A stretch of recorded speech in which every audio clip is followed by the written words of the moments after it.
Welcome to Plastic Model Mojo, a podcast dedicated to scale modeling, as well as the news and events around the hobby.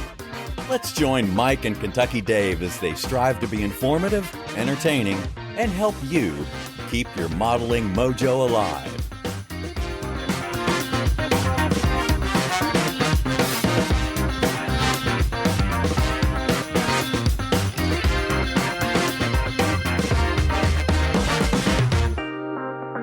Mojovia, Kentucky Dave. It's episode 155. We're letting our casualness creep into the new year here, Dave. Yes, I know. But we're finally putting out an episode for the new year. We are, finally. After the 12-minute model sphere, it is 14th when we're doing this. So we're 2 weeks in, man. I know. That's a new low. Yeah, well. We'll get there, folks. Thanks for bearing with us and not sending us a bunch of hate mail. Yes. Yeah, we are trying. We both have had busy. We've hit the ground running work-wise and we have family-wise and all that stuff. Well, since we made it here, finally, what is up in your model sphere for the first feature episode of 2026, Dave? Well, as part of the general theme on 2026, I'm trying to be more intentional about modeling and modeling related stuff. All right. So one of the things I've started doing is tracking my time at the bench, actually working, not sitting there watching a YouTube video or anything, but actually tracking working. And so far, the numbers are shockingly small.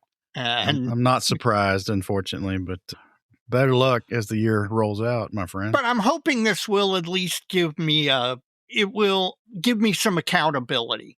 Looking back on it, maybe publishing it on the dojo every 2 weeks or so.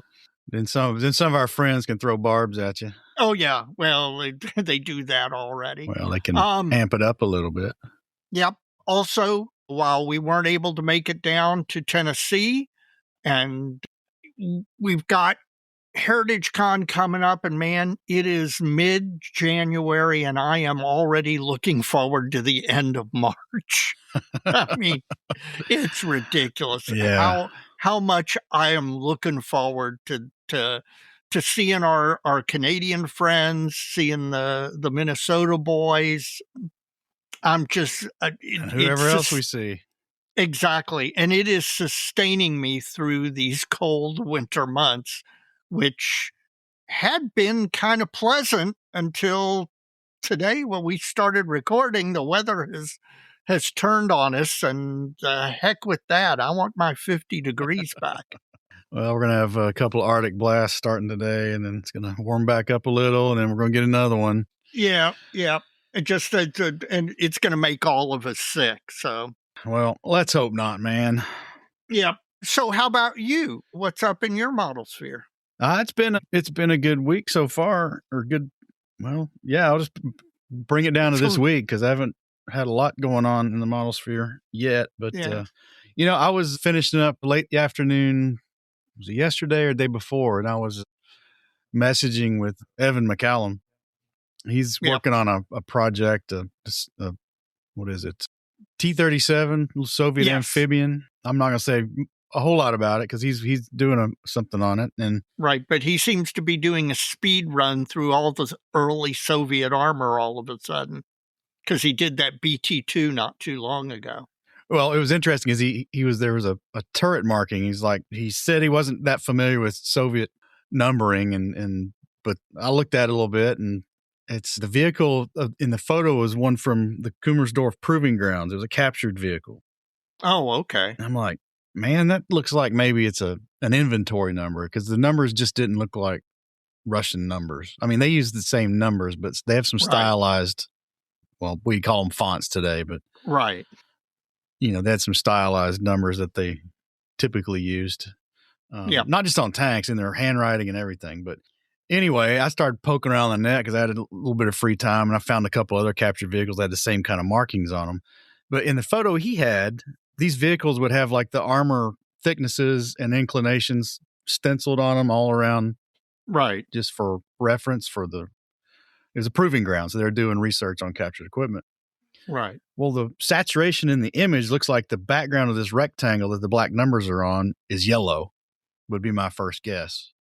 And it looks that way on his photo of the T-37. And I found one of a T-34 model 1940. It also looked like it was possibly yellow on that one. Then I found some British tanks that were, kind of added to the confusion. They weren't quite as convincing, but, one had glare on it and it kind of was overexposed and another one was kind of underexposed. And I told him I would ask if anybody out there in Mojovia of the armor ilk has any information on those Kummersdorf inventory numbers, what color the rectangle was, and let us know. We'd appreciate it. Evan would like to know before it gets too far into the painting of this thing. So the sooner the better. And I'll tell you this too, if you can go the AI route and I can get two different answers depending on how I phrase the question. So if you know and you have some way to know either through a period color from the proving grounds or something like that, we'd love to see it or hear about the provenance. You know what? That is one of the things I love is you'll be sitting there at work or whatever, grinding through, and either on the dojo or, again, in this case, Evan texting you or DMing you, you get a question. You'll, well, that's interesting. And you just start doing research and you look up and it's 45 minutes later. Yeah, something like that. You are three layers deep into the rabbit hole on a question that 45 minutes ago you didn't even know existed or had no concern about it at the moment. Yeah. Right. You had no reason to learn anything about it. And then 45 minutes later, you've learned a whole bunch of stuff and ended up with like 6 new questions. That is true. Well, in addition to that conversation, we got a really nice email from Janelle at Kitmass. Yes. And I want to thank her and Kevin for that, and just had some nice things to say about us and what we got going on with them and the show in general, because we had mentioned Kitmass in, another 12-minute model sphere, but I think maybe in the episode before that. I can't remember exactly when we did, probably every episode a little bit, but he'd made her listen to it, or I requested that she listen to it. And I told her I appreciated that ending well and not being a drag for her.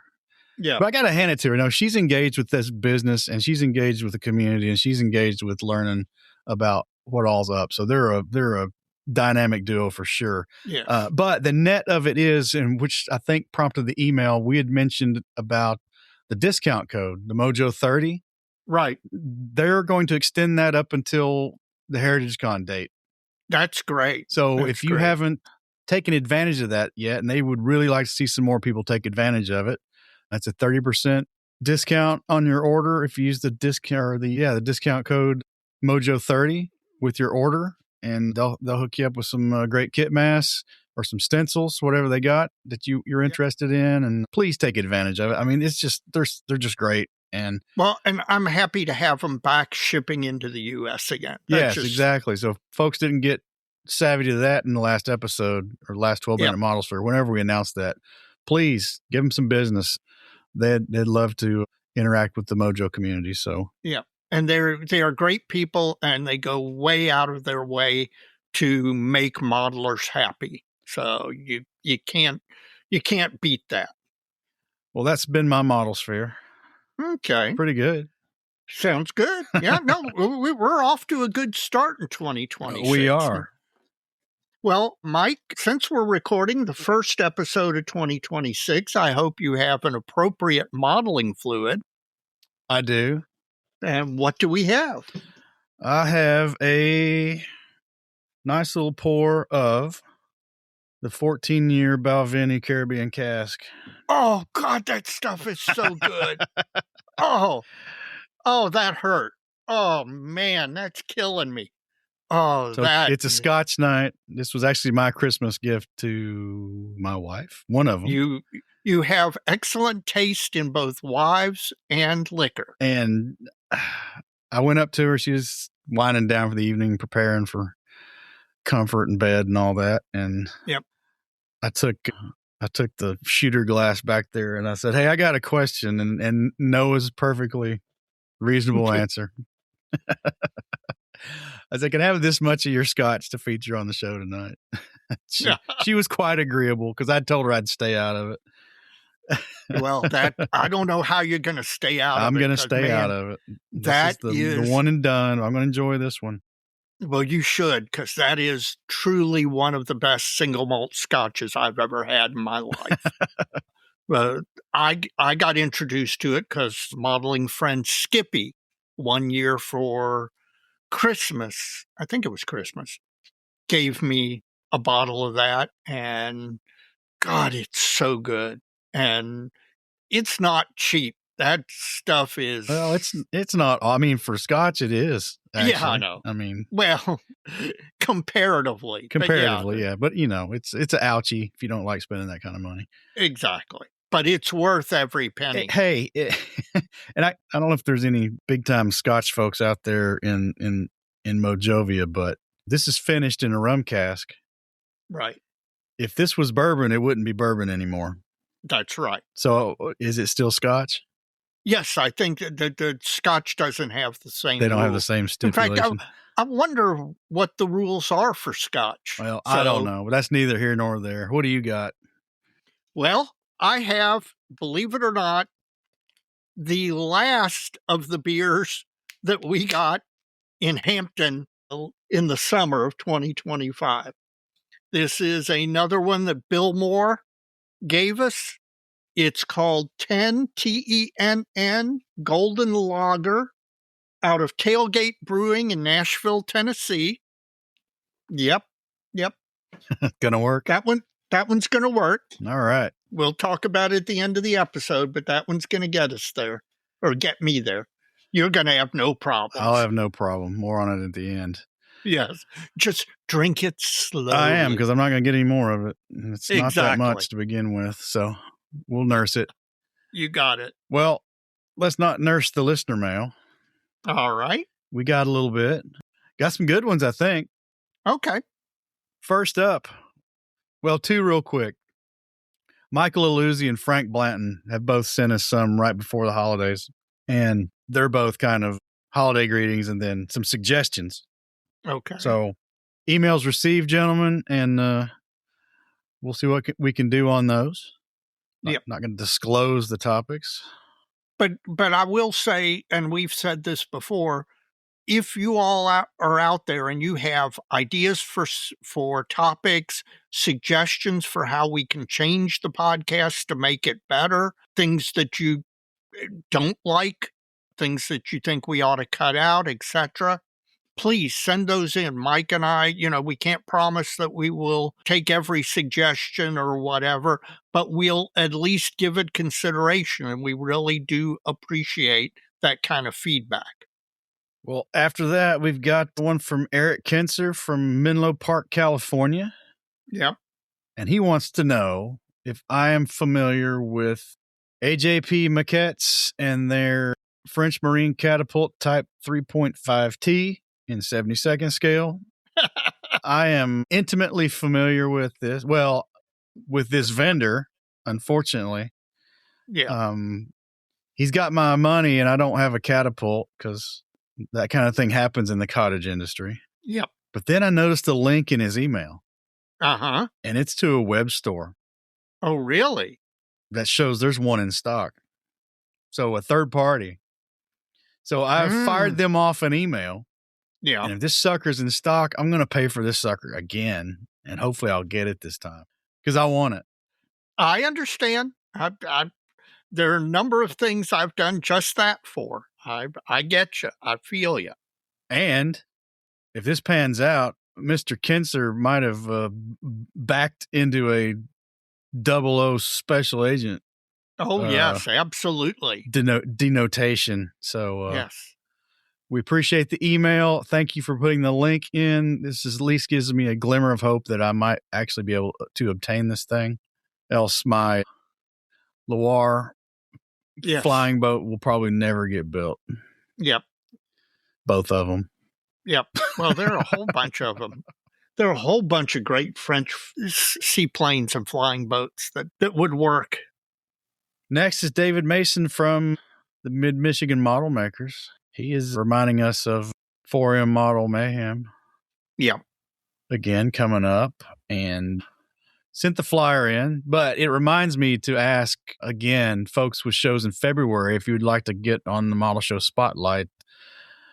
I won't say it's wide open because I think I'm going to have Mid-Michigan back again because it sounds like maybe they're doing something different here or could elaborate on some things. So thanks, David, for the reminder. And in addition to that, though, he is cranking out the 3D print stuff. He's the one that gave us like the measuring cups and the die cut leaf sorter thing. Yep. At the Nationals. I remember him. And in fact, I've got that leaf sorter thing just over my shoulder. So he's looking to get more than 2 done this year. All right. Well, so am I, buddy. So am I. And he says with the 3D print, so now instead of buying a kit, the less than stellar kit, and buying 4 times the value in original kit and P and cast resin, you can waste hours in CAD and money printing various resin stuff. But you're having fun. That's right. I mean, you're enjoying this hobby is what it's all about. And he alludes to ending up with nice parts on a crappy kit, which has always been a problem with aftermarket for really bad kits, is you end up, you have this dichotomy of detail. Yep. Oh, well, hopefully he'll figure that out. John Allen from Linton, Indiana. Now, where's Linton? It's in Indiana, Dave. I just told you. Oh, thank you. Well, considering one of us can talk and chew gum at the same time. That's right. Well, he got into modeling again during the pandemic, like so many people did, that and every other hobby you can think of. Right. And he came across On the Bench and us, and he started listening, getting motivated, building stuff, learning about stuff. You know, he's listening during his work commutes and at the bench, and he decided to go to his first show, which is Indy, which we happened to be at in 2021. Yep. And then he ended up at the Nationals in Vegas. And just to thank you, but I don't want to get into platitudes, but just say, you know, we really appreciate knowing that we've had that kind of reach with folks, and appreciate your email, John. And let us see some of your current work. Put it on the dojo if you haven't. Yes, please do. And I'll keep an eye out for it. And hopefully you keep on modeling, man. Oh, and just FYI, Linton is south of Terre Haute. Okay. My other email was the one from Janelle at Kit Masters I already talked about. But there are a couple more. David Pellet, and I don't have a location from him. He'd sent a follow-up. This is, I don't like to do inside information here, but he sent an email or a comment quite a ways back. As you and I know, he made the statement, which inquired me to dig a little bit deeper into why he made that statement. Mm-hmm. And just wanted to tell Dave that I appreciate the information he gave, and it's very insightful and helps us make sure we're keeping it between the rails and doing the kind of show we want to do. So thanks for that. We appreciate that feedback. We really do. And then another similar one from Joseph Bridges. Joseph also sends us a few topics that we'll take under consideration. And he's from Yannis, southwest of London, so another listener from the UK. And his message comes to us through the web link in the show notes and on the website. So glad to see folks using these other avenues. Patreon, we can get a message through there, and I'll mention all that again in a minute. But emails, keep them coming, folks. Dave, what'd you get from the DM side? Well, I got a few DMs. I mean, and I'm not going to mention everybody who sent us DMs for, Merry Christmas, Happy New Year, Happy Holidays. But we got all of those, and thank you for them. That'd be too much to list. I did get a DM from our friend Jeff Adair, who was disappointed that we weren't in Tennessee in the first week of January.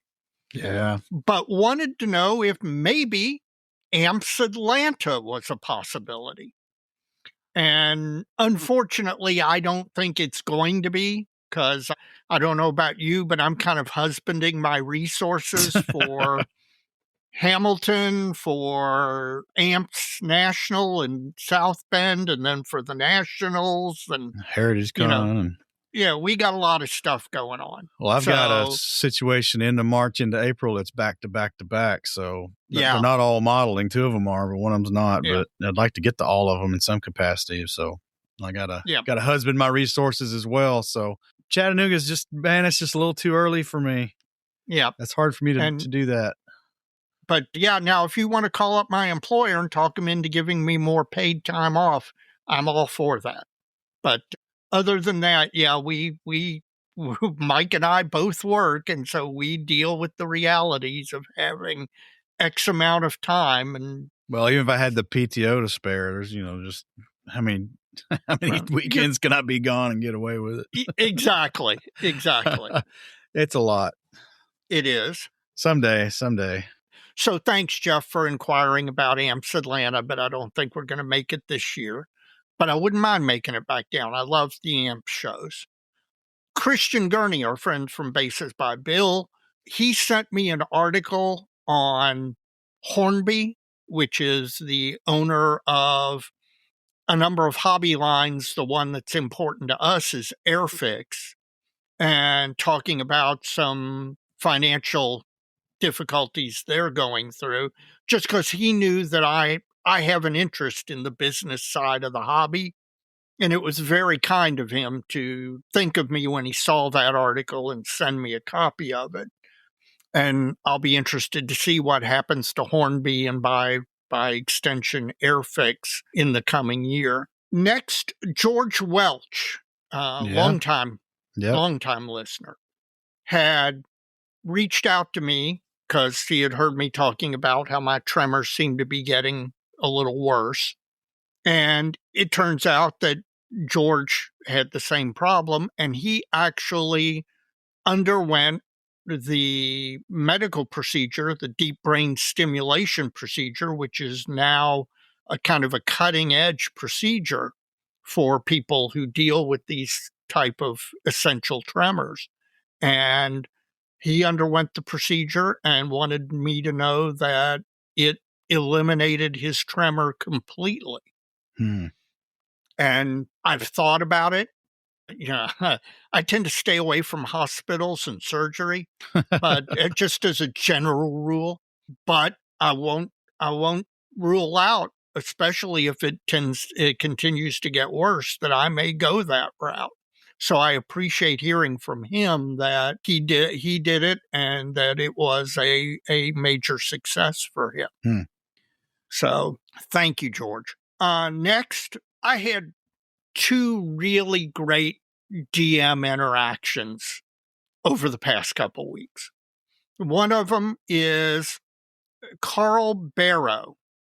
Mr. Barrow is a Yorkshireman who's now living in California, modeler, and because Blackburn, the aircraft manufacturing company that you mentioned last episode, that was mentioned. Well, that's what caused him to DM, is that Paul Gloucester mentioned that he had a vacuform of the Blackburn, which is just the greatest named aircraft ever. It's also horrendous looking. Guys, if you don't know this aircraft, go to Google Blackburn, and you'll see what we're talking about. Blackburn's aesthetics were the antithesis of the Italian aircraft industry. Exactly. And there are a lot of their kits that are resin that have been made, some of their lesser aircraft. And he sent in some pictures of some Caraya resin kits of different Blackburn aircraft that he had. But we just had a really nice conversation back and forth. And then, I'm like, how does a Yorkshireman end up in California? And it turns out, of course, that a woman was involved, and, he found himself a good California girl. And as the Beach Boys said, wish they all could be California girls. He's happily married and happily modeling in California. What were those resin kits? I think it's Caraya. Hang on a second. I can't tell you. Pariah would probably be a better name. K-A. Or maybe they're good ones. I don't know. Well, actually, I've seen them. They're not awful. Let's see. It's Karaya. Yeah, Karaya. Karaya. Okay. So, and I just wanted to let Carl know that it was a very pleasant conversation. And again, I keep talking about how, some of my favorite things are the interactions with listeners that pop up out of the blue in the middle of a work day, and kind of adds a bright spot to the day. Finally, I've got another one of those. And I apologize. I'm going to butcher this name, Clement Poundonson. And he heard me say that one of the things that I wanted to work on for 2026 was canopies. And he wrote in to recommend the Tamiya wax for canopies, which I was not aware of and I'm going to pick up. But it led into a very nice conversation because he sent a photograph of the Platts T33 that he had finished in Colombian or Peruvian markings, I forget which, are just beautiful model. And that led to conversations back and forth. He's in Estonia. He's a Frenchman in Estonia working for a Dutch company selling remanufactured computer servers and switches and such. And I know you've known a number of people in Estonia over the years. They weren't French, though. No, they were, yours weren't French. But just a fascinating little conversation that started out with a product recommendation and then went on to talk about Estonia, what a lovely place it is, that he's almost your typical EU guy because he's a French citizen living in Estonia working for a Dutch company. And then we exchanged some pictures of different models and stuff. It was a lovely, lovely conversation. And again, another example of these little things that pop up from listeners that just brighten your day. And Clement, I want you to know I really, really enjoyed that conversation. And give us some info on the modeling scene in Estonia. Yes, that would be a great thing for the dojo. If you're a part of a club there, photos from a club meeting with or a cool shop or whatever. Exactly. Whatever. Is he in Tallinn? Huh? I did not ask him what city he's located Okay. in. Of course, Estonia is not that large. No, it's not. But there's Narva and Estonia. Yeah. But thank you very much. And I really, really enjoyed that interaction. And Mike, that's all I've got from the DM side. Well, folks, I assume you were all busy for the holidays, and that's why the mailbag was a little on the light side. It's good enough to not disappoint me, but I love this segment. I know you like it too, Dave. Yes, very much. Please, folks, write into the show. If you've not written in before, please make it a first time. We'd like to hear from some newer folks all the time. We really like it when you give us your geography, just your country and city, or your city and state if you're in the United States. You can email the show at plasticmodelmojo@gmail.com, and I'll usually take those. You can DM us through the Facebook Messenger system, and Dave will take those unless they warrant me having a shot at it. And you can also hit us through the feedback link on the website, which also appears in the show notes. And one I didn't give much thought to before is you can actually message us through Patreon if you're a Patreon contributor or a Patreon member. So looking forward to more email in January, folks. Let's knock it out of the park.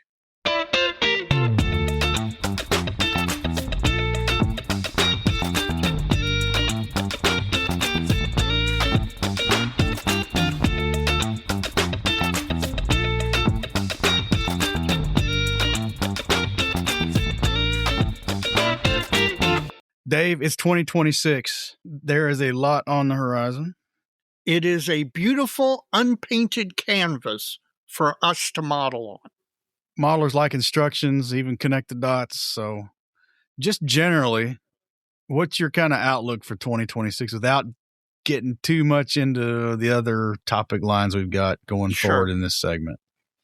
Generally, and I start every year optimistic.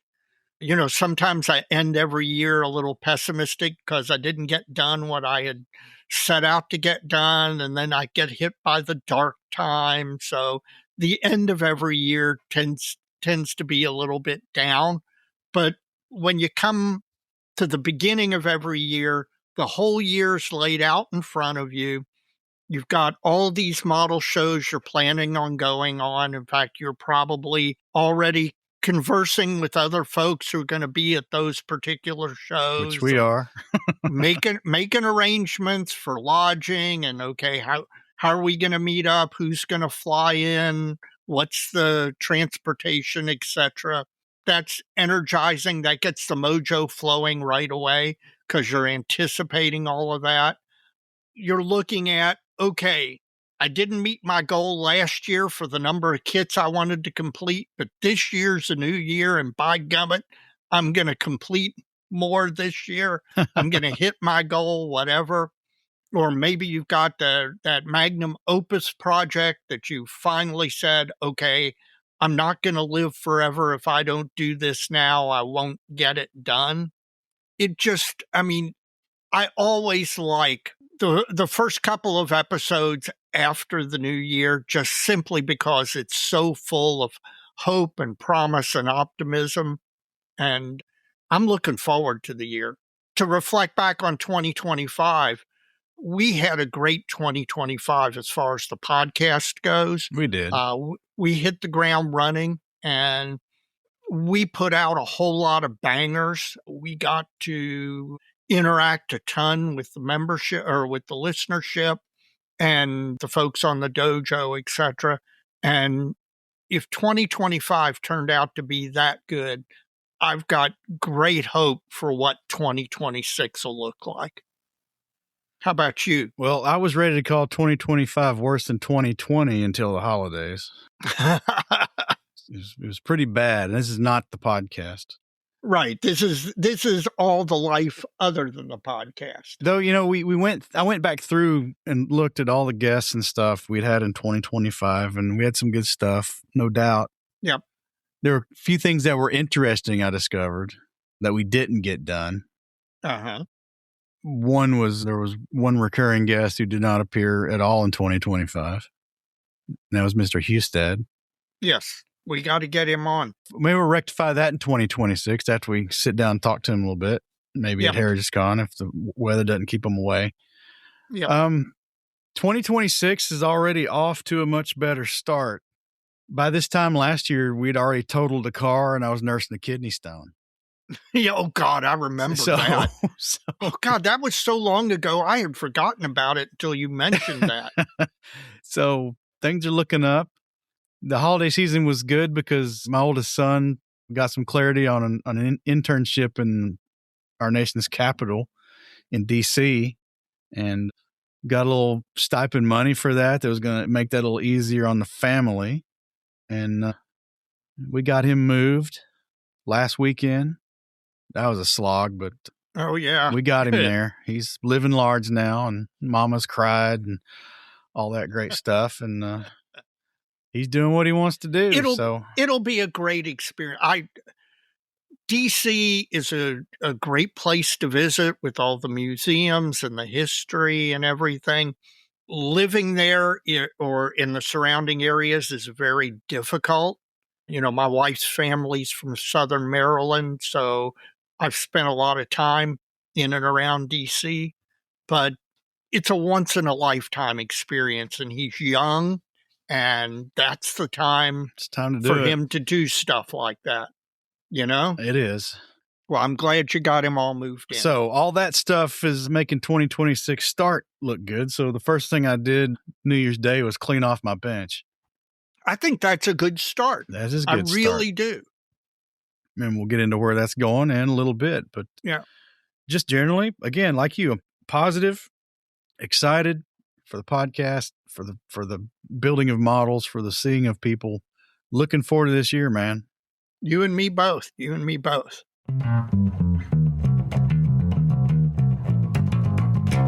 Well, we got some bullets on this list. All right. And first up, for you, and this is open-ended, so hopefully you thought about it a little bit. Yes, I have. What do you hope to achieve in 2026 in terms of skills, techniques, or accomplishments? But let me ask first, do you have more than one thing under this? Yes, I do. All right, let's go back and forth, and you can go first. Okay. First is something I mentioned on the previous episode that Mr. Poundinson picked up on, canopies. If you're an aircraft modeler, you can do everything else beautifully. But if you do not have a really great clean canopy, it sticks out like a sore thumb. The canopies are you know how the eyes are the windows to the soul? Well, canopies are the windows to the model's soul. And the airplane. Yes. And, you look at Steve Hustad, Barry Numerick, any number of modelers that I can mention, and you go and look at their models, the first thing that you notice is that their canopies are flawless. And not a jab, but as a modeler, you probably think it's everybody but you, right? Oh, it is everybody but me. There's no question. I am the Gollum of aircraft canopies.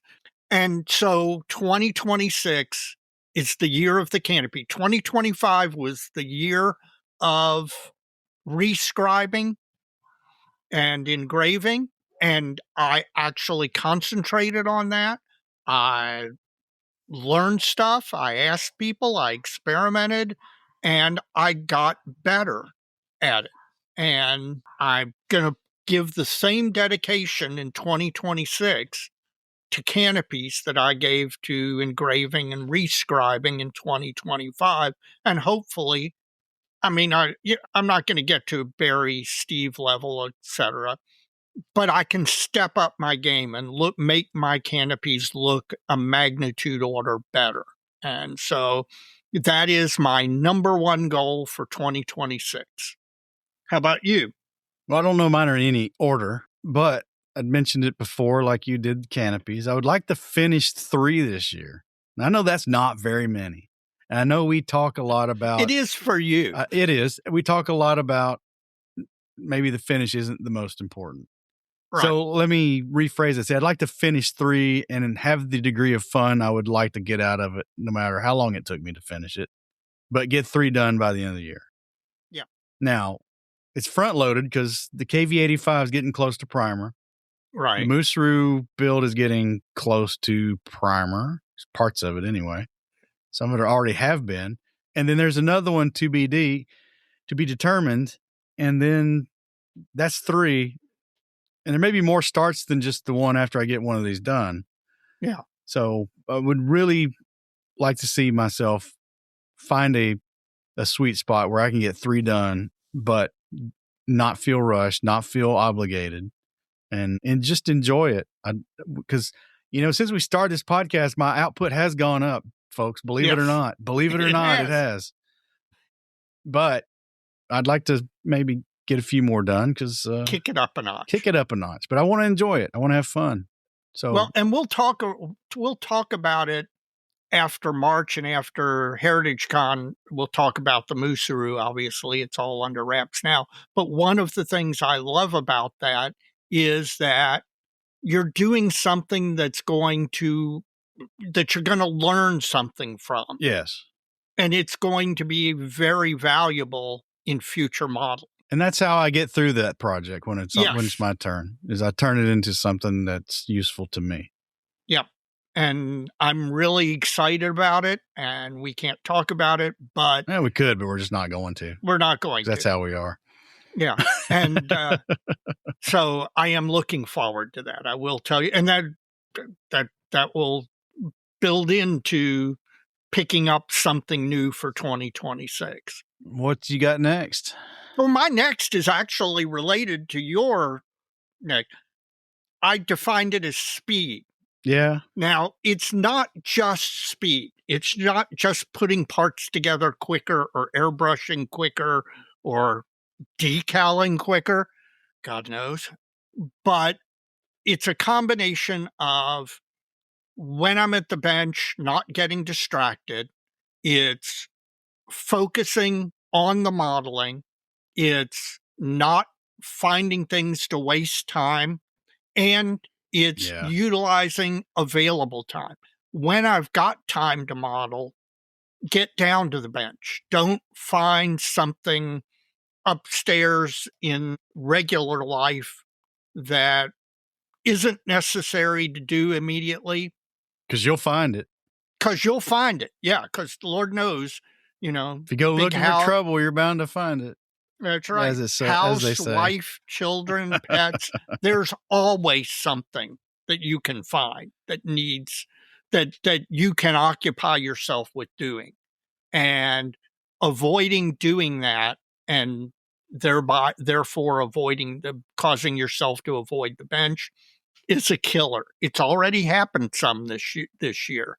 There have been 1 or 2 times already where I should have been down at the bench and I let myself get sidetracked, distracted, etc. So speed, focus, concentration, efficiency for 2026.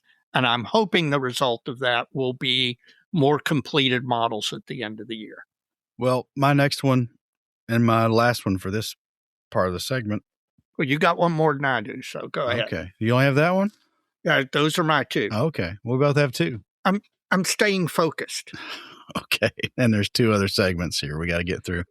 That's okay. I still want to improve my bases further. There's some stuff I still need to tighten up on. There's things that are already a little sideways on the base that I've already started for the KV85 that I'm not real happy about. Are you talking about, say, groundwork techniques? Groundwork, edge finishing, just getting it a little bit tighter. Cleaning it up, because we talked about it, early on the podcast, 2020 type material about bad, phoned in bases at the end of a long project, just distract from all the work you did for all those months or years or whatever. Yep. It's terrible. I want to get better at it. Well, I want to get better, but I want to tighten up some of that stuff, because there's things I'm dissatisfied with. Gotcha. Now there's a lot on that base that I'm already very satisfied with, like the railroad ties and the rails and the ballast and all that. Yeah. And I think it's one of my better attempts at varied terrain height that I'm happy with. Yeah. So that's gone in the right direction, but there's some workmanship issues at the interfaces of the diorama and the edge of the base, and just stuff that's just not as clean as I'd like it to be. So on the next one, I'm going to try to be a little more cognitive of that and do a better job. Get it where I want it. Sounds great. That's what I hope to achieve this coming year, man. All right. We'll hold each other to that. We're going to step outside the bench now, Dave. Yeah. Are there any modeling adjacent topics that might get your attention in 2026? Yes, there is. There is one that I need. I've got to devote my attention to it. Recent guest Paul Gloucester, at the Nationals, brought his little Red Bull aircraft that was done completely with stencils. 4 times. 4 times. That's the downside.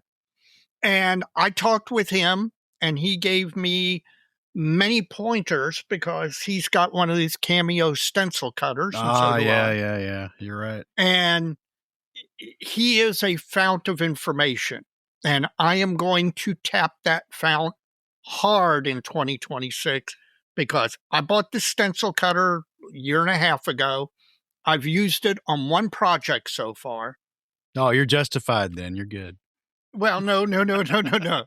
So clearly you've not worked in the space industry. Yeah, right, exactly. But I need to, it's sitting here. I need to learn it. I need to get better at it. I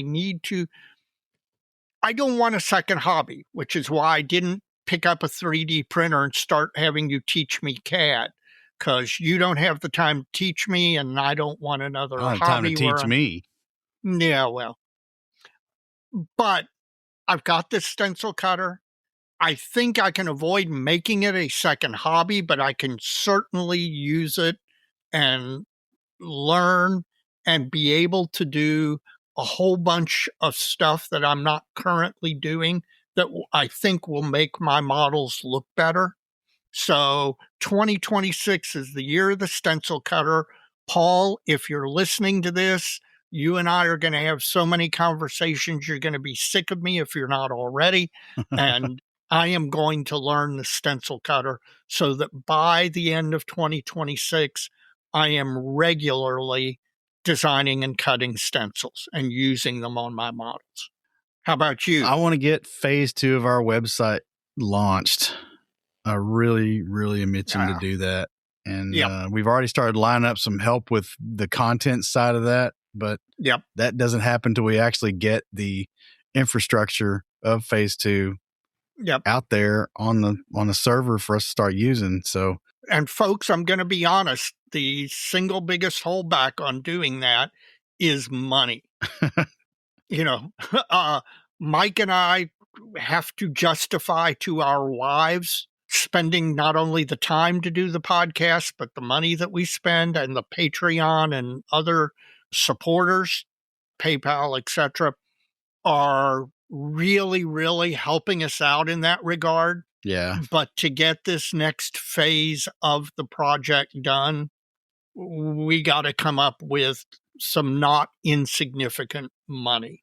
And I really want to get it done because phase 2, I think, is where it really is going to shine, where people are going to see all of the things you and I have talked about and imagined down the road. So it's certainly possible because I think once it's implemented, the what's going to be put on there is a lot easier problem to solve. So, yes, hopefully we'll get there. I'd like to get it done before in the second quarter of this year. We'll see. I don't know. That's just a big goal for this year that didn't get done last year, but hey, it's okay. We'll get there one way or the other. We'll get there. But that's my first one, man. Well, I'm going to go out and buy a lottery ticket. There you go. What's you got another one? Nope. That's what stencils is 2026. I'm going to take one modeling adjacent project, devote myself to it. If I took on multiples, none of them would get done. So I am going just whole hog on that. Well, I guess I'll have to drag you along with my other ones. Okay. Give me your other one. I would really like to get down to Chattanooga and visit Brandon and the squadron team at their location before the national convention. Yep. I think that would be a very prudent thing for us to do. And I think it'd be a very enjoyable little overnight two-day or day and a half trip that we could do. And I was going to say, we ought, because of the location and our closeness to it, I mean, we can do that in a day and a half. So sometime this first half of the year, we need to talk about doing that with Brandon and road trip. And, it won't be tied to a model show. So no, we can devote our whole time to that. The other one, which would also involve you, is just the stuff around the podcast and the community other than the phase 2 launch of the website. We did a giveaway in 2024. We talked about another one, but we didn't do it in 2025. Yeah, but we're going to do it. We need to do that. I've got an airbrush. We got an airbrush to give away, and we'll kick that off here hopefully before too long. I want to refresh the show a little, maybe some new segment formats, maybe change the music and some new bumps. Some of our helpers along the way might get some requests from me about some of those things. And then I mentioned adding another 00 special agent. I think I'd like to formalize our appreciation to the ones who we've already given that title to somehow. Yeah. I don't know how. I have ideas. Okay, we'll need to talk about that. So for the podcast, that's in the community. I just want to double down on some of those things and keep that moving in the right direction. The 2025 was, for all of the things that were great about 2025, to me, the single greatest part was the fact that the dojo really took off. And we got huge membership increase. We got the fact that now almost every day there are 20 plus new posts on the dojo. And not only just sheer volume, but the interactions. People saying, hey, I got stuff from this 3D print company and their stuff is great, or their stuff isn't great. Or, hey, if you're looking to improve your canopies, try this Tamiya canopy wax or Tamiya wax. Whatever it is, the interactions are really helping. And if you are, like me, concentrating on something you want to improve in 2026 in your modeling, one of the best things you can do is go post in the dojo and say, I want to improve X, or this is how I've been doing X. How do other people do it? Or have you learned anything? Is there something I should know, etc.? It is a fount of knowledge out there. And we have people posting in the dojo who are really, really talented modelers. And therefore, they're there willing to share. So take advantage of that. All right, a fun one to wrap this up. I like this one. What kit releases or announcements would you most welcome in 2026? So this is something new that we haven't heard yet. So yep. And now these, keep in mind, these aren't ones that have already been announced. These are things that I would be thrilled, or Mike would be thrilled to hear announced in 2026. I've got 3, Mike. How many do you have? Well, I got 2 and I hope it's not released. Okay. Go first, man. All right. I'll go first. And Lord knows I've said this till I'm blue in the face. 72nd scale needs a new kit of the privateer. The Matchbox kit is out there. It's so old now that it's not funny. And what it takes to turn that into a really good model, and I've seen guys do it, it's just too much. And a new modern tool kit would really fill a hole in 72nd scale. So I would be thrilled to see that. How about you? I hope you get it, man. You and me both. Again this year. Yep. Well, I'm not going to mention the BT5 or the late model T26 because nobody's listening. At least well, they might be. In you plastic. Never know. And maybe if I don't mention it, it'll actually happen. This one I may have mentioned before, but I would really love to see Mini Art start ripping through the T34 76s. Yes. That would be very painful on my modeling economy. Well, they should do it for that reason, if nothing else. If I could do it, they've already released a bunch of wheel sets. Yeah. And some of those wheel sets they've released, well, they've used them on like the SU 122 and 85 and those. Right. But some of them aren't applicable to anything they've kitted. Which makes you think. Makes you think they were at least thinking about it. Yeah. Boy, wouldn't it be cool, though, if they got their wheel sets and their track sets. If they did a couple of 3 different hull kits that lets you build X, Y, and Z from this kit, or A, B, and C from this kit, or an STZ from this kit, mm-hmm. and then add a bunch of turrets. Yep. Man, that'd be cool. Mix and match or whatever. Well, and let's face it, the T34 lends itself to that almost more than maybe anything. The only thing I can think that might be equivalent to that would be the Sherman. Yeah.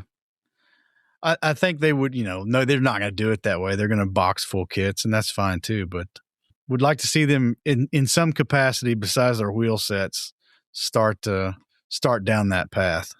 Yeah, that would be cool. What else you got? In 2025, Wingsy is a model company. They released a 72nd scale Val D3A2, which is the later model Val. It is the post-Pearl Harbor Val. Okay. And I'm hoping that in 2026, we will see them do the early Val. I would like that. we are in need of an early val.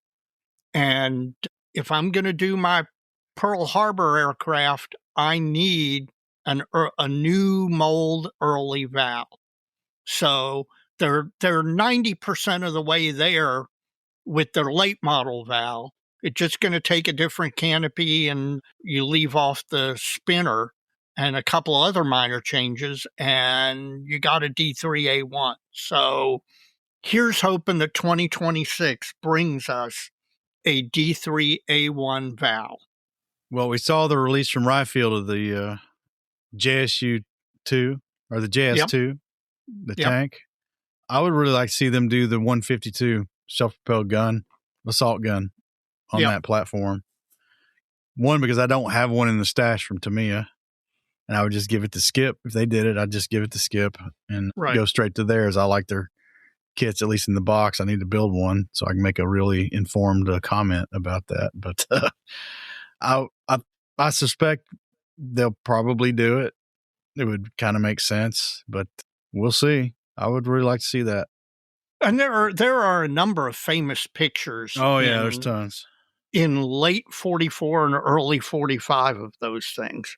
And they were just beasts on the battlefield. Huge things. So would love to see that. So hopefully from Ryefield, we'll maybe go that route. What you got next?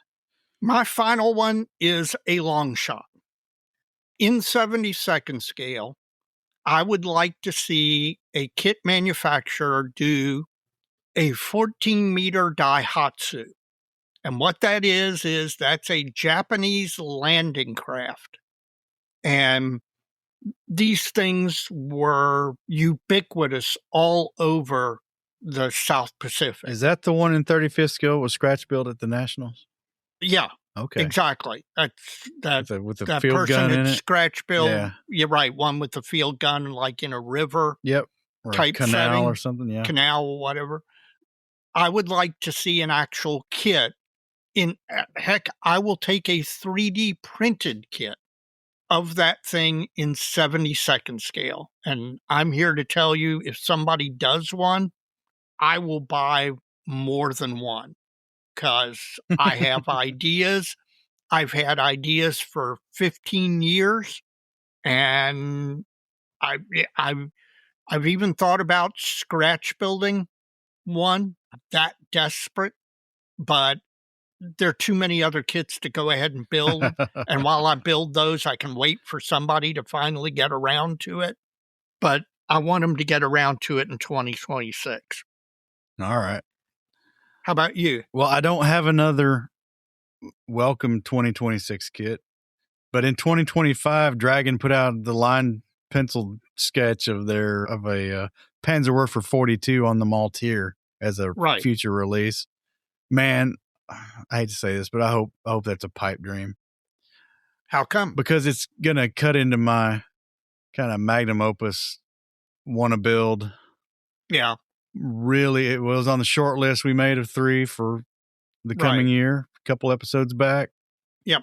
And I don't know, it'd be real tempting to just chuck all the stuff I've got and buy the new one and go from there. But I know you would still, you'd buy the new kit and then you'd still go through all the stuff you have and end up using. Might. Not being a little facetious, a lot of people would welcome that kit, but I've never really gotten stung too bad on kit announced after I started something. Yeah. But this one could be wading right into it willfully. Well, this is your year.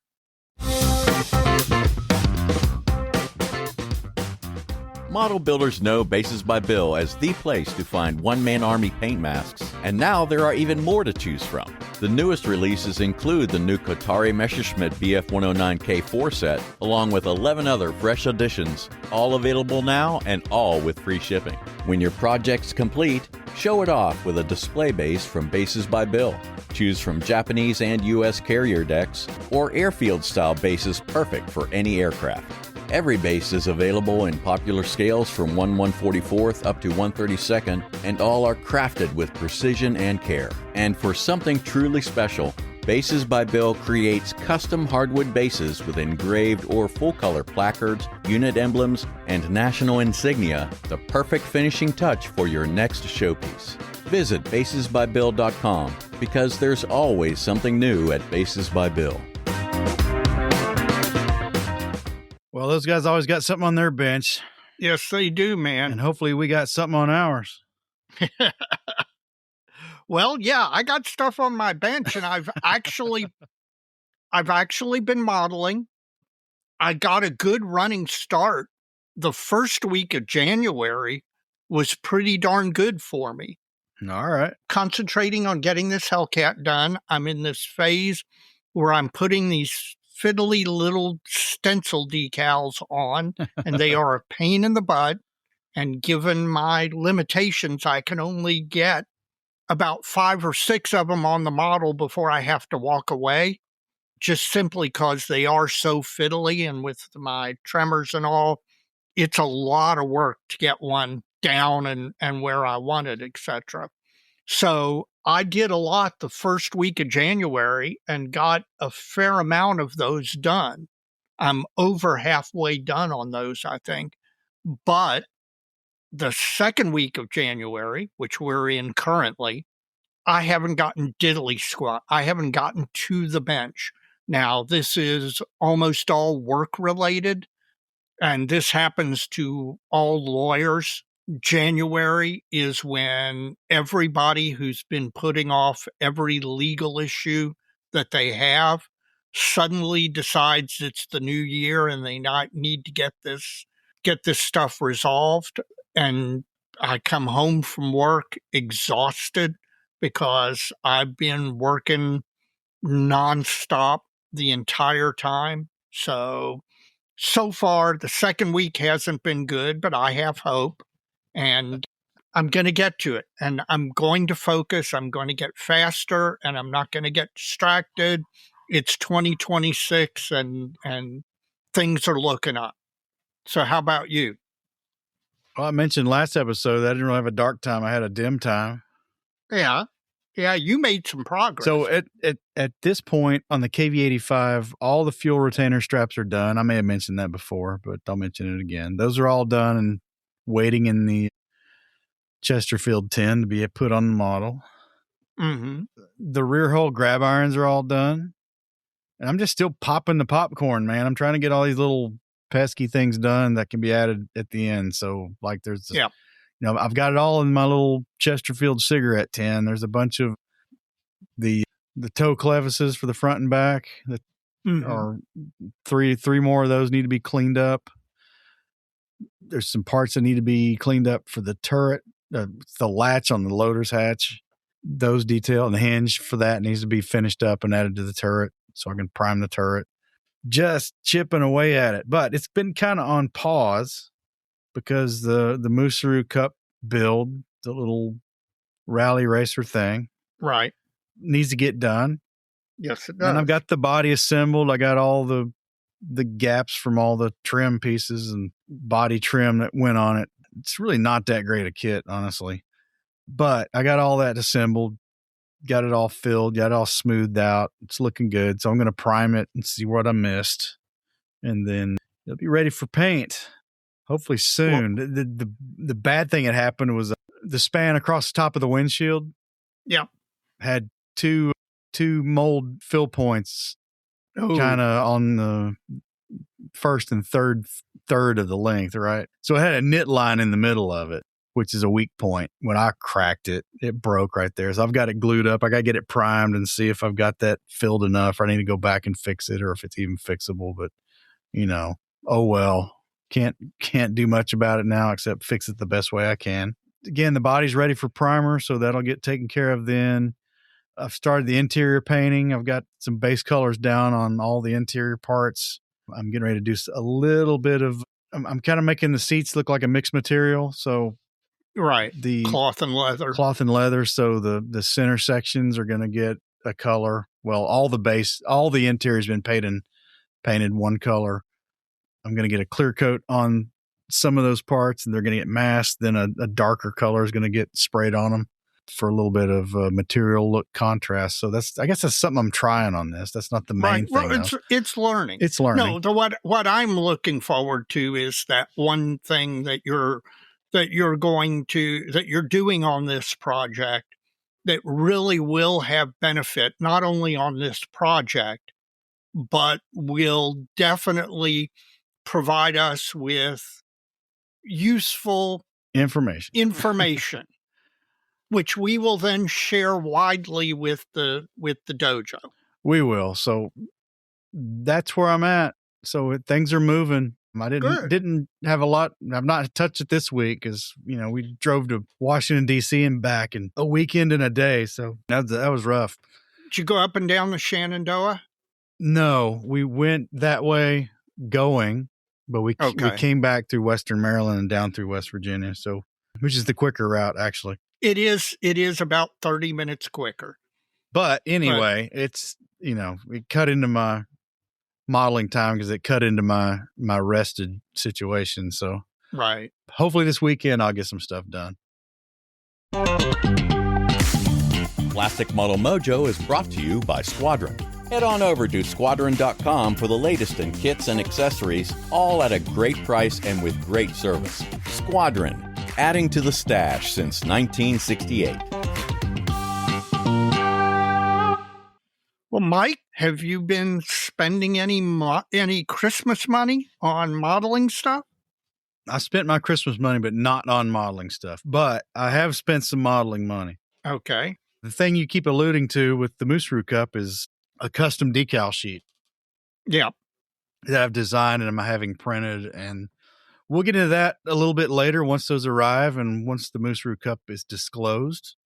Yeah. But for now, I've finalized the artwork, approved the artwork, and made the payment. And they are free to print those and get them back to me. So looking forward to that. What's the ETA on that? I don't know yet. I need to touch base with them. It shouldn't be long. No, I wouldn't think so either. Other than that, man, I bought some gloss black paint to undercoat some metallic parts for the Moose-Roo Cup. Well, that's okay. Yeah. That's okay.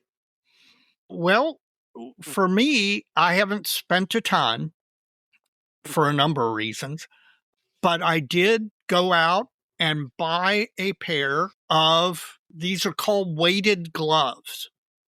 And basically they're fingerless gloves with a weight on them on the back. And what it's supposed to do is for people with tremors, it's supposed to deaden the tremor. And they're not very expensive. I don't know if they'll work or not. I don't know. But it was a very small amount of money. And it's worth the experiment to see if they work. So I went ahead and bought those, and I'm going to try them out probably in the next day or two, and I will report on the dojo to everybody what, if anything I think about them. Additionally, our friend Scott King, Skippy, is having a birthday in a day or two, probably about the time this episode drops. And so there was a book that has just come out that is right up his alley. And so I bought it, and it's going to be his, God, I don't know how old Skippy is now, 68, 69, something like that. It's going to be his birthday present. All right. So I feel like that. That's what I spent my modeling related money on. Well, you're very generous, Dave. No, I'm not that generous. It was at a deep discount. I caught it on sale. You don't tell that part.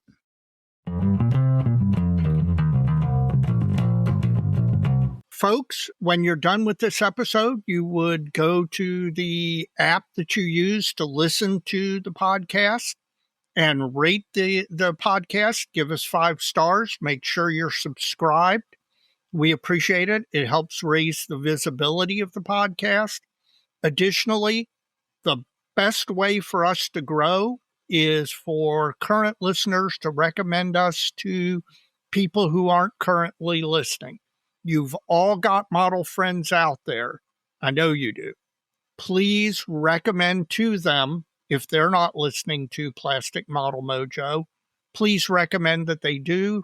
Help them out if they need help. We continue to grow, and we want to continue to grow. We don't know where the limit is, but there are a lot of modelers out there, and I can tell you all of them are not currently listening to our podcast, and we'd like to get them all. So if you'd please help by recommending us, we'd appreciate it. In addition to that, please check out the other podcasts out in the model sphere. You can do that by going to www.modelpodcasts.com. That's modelpodcastplural.com. It's a consortium website set up by our friend Stuart Clark from the Scale Model Podcast. I sure hope things are going well for him in his situation. So, Stu, we're thinking about you. Hopefully we get to hear you come back here soon. Check it out. He's aggregated all the banner links to the podcast in the model sphere there for a one-stop shop. So you can go there and dive into all those podcasts and listen to them all, find the ones you like best, whatever you want to do, but they're all there and you can take them all in. In addition, we got a lot of blog and YouTube friends out in the model sphere. We got Mr. Chris Wallace at Model Airplane Maker. Great blog, great YouTube channel. We mentioned Evan McCallum earlier. Panzermeister 36 on YouTube.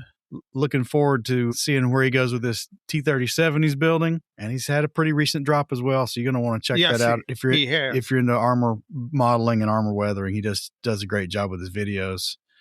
Stephen Lee, Sprue Pie with Frets. He's been kicking out some railroad stuff of late and look forward to getting into that article he wrote for Rail Model Craftsman. But anyway, he's got a great long short form blog, 72nd scale centric and HO scale, which is close, but that's what you're going to find there. Good content, some great reads on there all the time. The Inchai guy, Jeff Groves, our friend up in Indiana, another 72nd scale centric blog. He built a lot of models last year. God, he did. And he just cranked out a series of Italian aircraft. And tanks. Right. And he's now working on World War II Russian aircraft. And he's just doing some great stuff with not so great kit. So it's definitely worth going over and taking a look. And finally, Dr. Paul Budzik at the Scale Model Workshop. You can find him on YouTube and you can subscribe to a little bit more content through Patreon. He doesn't ask for much and it's worth every penny. So it is. Please support Dr. Paul. He's retired now and hopefully we're going to see more from him because I was going to say, hopefully we're going to get him on the podcast more now that he has time. Looking forward to what he's got going on. Yes. If you're not a member of IPMS USA, IPMS Canada, IPMS Mexico, your national IPMS organization, please join. As I've said before, I'm the Retention and Recruitment Secretary for IPMS USA, and this is my last term. I'll be retiring at the end of the term, and I'd like to see, we've had phenomenal growth over my tenure in this position, and I would like to go out with a bang. So I would consider it a personal favor if you would join or rejoin IPMS USA and help me help the organization achieve a level that it has not previously achieved. Additionally, if you are an armor or post-1900 figures modeler, AMPS, the Armor Modeling Preservation Society, is the group for you. They are a bunch of dedicated guys who really, really care about not just armor modeling, but the art of armor modeling. And the stuff is fantastic. Mike and I are lucky that the AMPS National is this year back in South Bend, and it's only, 2.5, 3 hours from us, Mike? Something like that. And so we are going to be there. We had a blast the last time that we went, and I have zero doubt we're going to have a blast again. Plastic Model Mojo is brought to you by Model Paint Solutions, your source for Harder Steenbeck Airbrushes, David Union Power Tools, and laboratory-grade mixing, measuring, and storage tools for use with all your model paints, be they acrylic, enamels, or lacquers. Check them out at www.modelpaintsolutions.com. We're almost at the end of the episode. I'm at the end of my beer. Hopefully you still have a little bit of that single malt scotch left. Oh, no. I finished it up during the special segment. Yeah. that stuff is good. I could ask you, hey, Mike, how was it? So I'll go ahead and ask, but I know the answer. Well, it's the Balvenie Caribbean cask. It's a 14-year scotch that's finished in a rum cask, so it's got a little different flavor profile than a standard scotch. And really, really great flavor profile. If a lot of people love scotch, a lot of people don't like scotch. If you're one of those who think you don't like it and don't mind spending a little bit, it's probably going to be about $80, $85 a bottle. Yeah. Give it a shot. It's just sublime. It's just really good. I really like it. I would recommend that particular scotch as a great introduction to scotch for people who've never done it before. Because it doesn't have a lot of the peat. Exactly. Overtones, and it's got some of the sweet notes from the rum cask. It does. So it's a good one. Well, how's the beer, man? The beer is good. I mean, it's your classic lager, light, refreshing, not heavy, low in alcohol. I think this is 4.5%.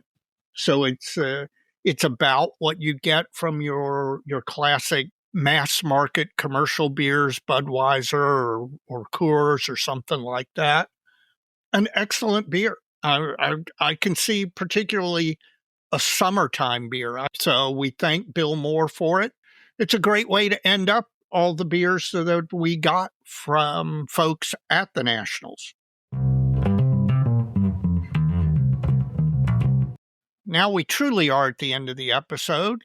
Do you have any shout outs? As customary, Dave, I want to shout out all the folks who have contributed to Plastic Model Mojo through their generosity. It's all been a great help. And you mentioned earlier in the episode about phase 2 of the website and how a lot of that depends on how things go with contributions this year. Just a fact of our lives and the way this thing's being run right now.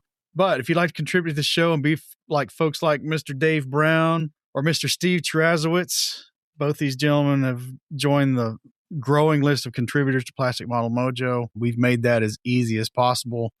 You can contribute through a number of avenues, and those avenues are all spelled out on the show notes of this and each and every episode, or there's a support the show tab on the website at www.plasticmodelmojo.com. If you would like to do that, we would greatly appreciate it. You can find the avenues there. So thank you to these gentlemen, and thank you to everyone who's helped us along the way for all these years.